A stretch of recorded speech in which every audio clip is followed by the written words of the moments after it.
marami sa atin ang wala pang ORCR sa mga bagong sasakyan. Baka nandito yung ORCR nyo sa LTMS portal, mga kaibigan. Kasi, di ba, marami sa ating mga kumuha ng brand new na motor hanggang ngayon wala pa. Check nyo po yung LTMS portal ninyo. Baka mamaya nandito na po yon.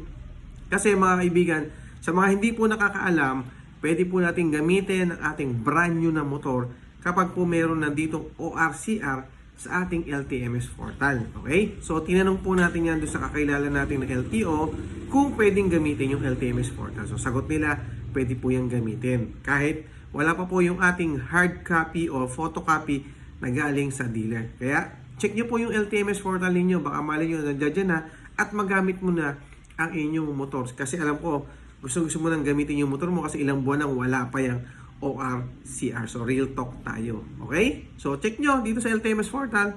Thank you!